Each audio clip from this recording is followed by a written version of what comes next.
जनसत्ता अखबार से संपादकीय डिक्टेशन 80 शब्द प्रति मिनट। विचित्र है कि जो काम लोगों को सामान्य नागरिक बोध से और सामूहिक जिम्मेदारी समझते हुए करना चाहिए, उसके लिए भी सरकार को कड़े कानून बनाने पड़ते हैं। पुलिस को डंडे की भाषा में उनकी जिम्मेदारियां समझानी पड़ती हैं। कोरोना संकट के समय चिकित्सा कर्मियों पर हमले की घटनाएं इस बात का प्रमाण है कि लोग अपने अधिकारों के लिए आवाज तो बहुत बुलंद करते हैं, पर जब कर्तव्य निभाने की बात आती है तो सहयोग का रुख अपनाना जरूरी नहीं समझते। देश के विभिन्न हिस्सों से चिकित्सा कर्मियों और पुलिस कर्मियों पर हमले की घटनाएं सामने आईं। मुरादाबाद और पटियाला की घटनाएं सबसे चिंताजनक थीं। मुरादाबाद में जब चिकित्सा दल कोरोना संक्रमितों की पहचान के लिए पहुंचा तो उनकी गाड़ियां तोड़ दी गईं। लोगों ने छतों से ईंटें बरसानी शुरू कर दी, डंडों से पीटने लगे।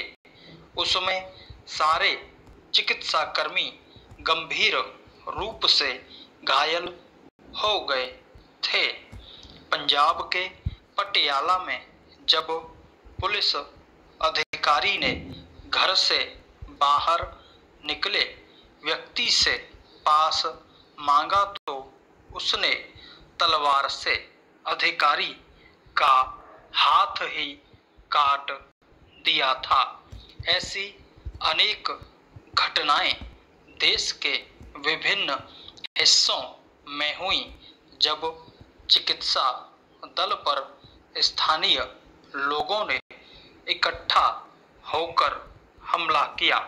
बहुत सारे अस्पतालों में भी कोरोना संक्रमितों ने डॉक्टरों नर्सों को गालियां दी, उनके साथ बदतमीजी की या हमला किया। इससे नाराज भारतीय चिकित्सा संघ यानी IMA ने गृह मंत्री और स्वास्थ्य मंत्री से चिकित्सकों की सुरक्षा के इंतजाम करने की मांग की।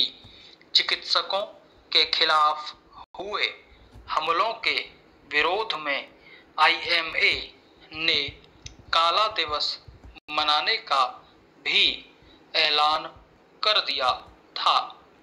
इसे सरकार ने गंभीरता से लिया और तुरंत महामारी अधिनियम 1897 में संशोधन कर अधिसूचना जारी कर दी। अब चिकित्सा कर्मियों पर हमले को गैर जमानती अपराध बना दिया गया है। इसमें 7 साल तक की सजा और 50,000 से लेकर 2 लाख रुपए तक के जुर्माने का प्रावधान है। अगर ऐसे हमलों में किसी संपत्ति जैसे वाहन, क्लिनिक आदि को नुकसान पहुंचाया जाता है तो उसकी बाजार कीमत से 2 गुना रकम वसूली जाएगी। ऐसी घटनाओं में घायल होने वाले कर्मियों के लिए मुआवजे का भी प्रावधान किया गया है। सरकार ने चिकित्सा कर्मियों पर हुए हमलों में से 19 मामलों को गंभीरता से लिया है। उम्मीद की जाती है कि इससे लोगों में कुछ भय पैदा होगा और वे सेवारत चिकित्सा कर्मियों के साथ अभद्रता और हमले से बाज आएंगे। कोरोना संक्रमण का चक्र तोड़ना बड़ी चुनौती है, इसलिए जब पूर्णबंदी की घोषणा की गई तो लोगों से घरों में रहने और इस पर काबू पाने के अभियान में लगे लोगों का सहयोग करने, उनका मनोबल बढ़ाने की अपील भी की गई थी। तब तो लोगों ने थालियां बजाई, दिए जलाए थे, पर वे शायद भूल गए कि चिकित्साकर्मी और पुलिस अपनी जान जोखिम में डालकर उनकी सुरक्षा के लिए ही प्रयास कर रहे हैं।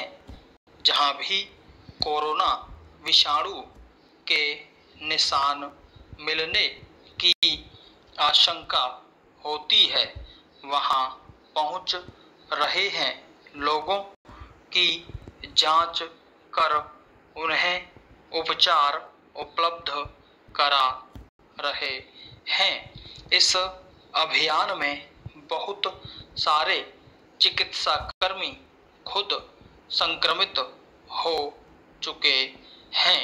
ऐसे में उनका सहयोग करना अपेक्षित है, मगर हैरानी की बात है कि कुछ लोग गलत धारणाओं के चलते सहयोग तो दूर, उन पर हमले करने से भी परहेज नहीं करते।